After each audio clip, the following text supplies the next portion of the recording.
আজকে দেখো রান্না হবে ফুলকপি আলু দিয়ে চিংড়ি মাছ। তা ফুলকপিটা আলুটা আমি সেদ্ধ করে নিচ্ছি।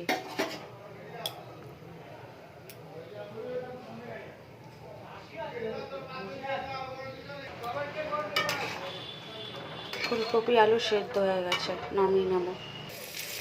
দেখো আমি এখন ফুলকপিগুলো ভেজে নিচ্ছি।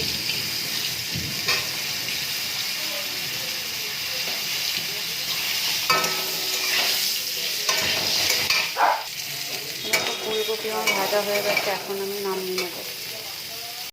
কড়াইতে তেল দিয়ে দিয়েছি, এখন দিয়ে দিলাম একটু গোটা জিরে,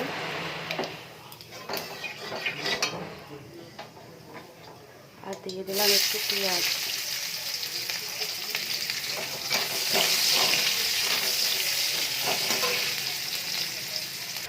আর দিয়ে দিলাম কাঁচা লঙ্কা,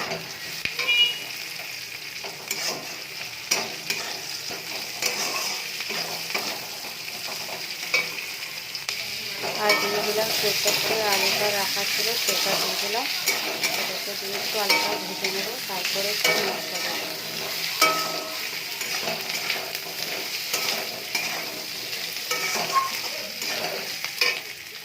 আর এদিকে দেখে নাও আমার তোজোকে কোথায় উঠে গেছে, দেখো।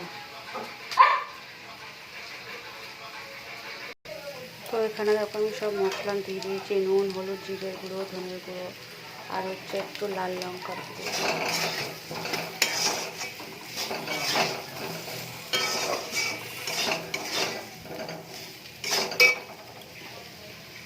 আর কেটে রাখা টমেটো দিয়ে দিলাম। হ্যাঁ, মেঘ তো করেছে, বৃষ্টিটা হবে। এখানে দেখো ফুলকপি ভেজে রেখেছিলাম দিয়ে দিয়েছি, আমি চিংড়ি মাছও দিয়ে দিয়েছি। দেখো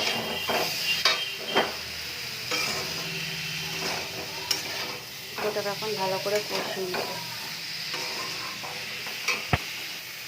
এটা এখন তরকারি কষানো হয়ে গেছে, আর এটা আমি গরম জল রেখেছি, এটা এখন আমি দিয়ে দেবো।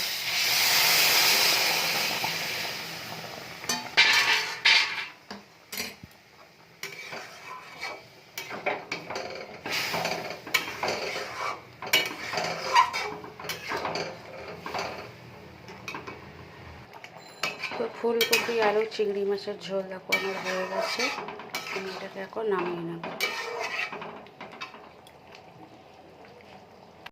তো দেখো ফুলকপি চিংড়ি মাছের তরকারি আমি নামিয়ে নিয়েছি, হয়ে গেছে। আর রান্না করবো দেখো চাল কুমড়ো কেটে রেখে দিয়েছি, চাল কুমড়ো করবো। তো এটা দেখো আমার চাল কুমড়ো রান্না হচ্ছে এখন। তো তোমাদের যদি ভিডিওটা ভালো লেগে থাকে তাহলে ভালোবাসা দিয়ে পাশে থেকে সবাই ভালো থেকো, টাটা।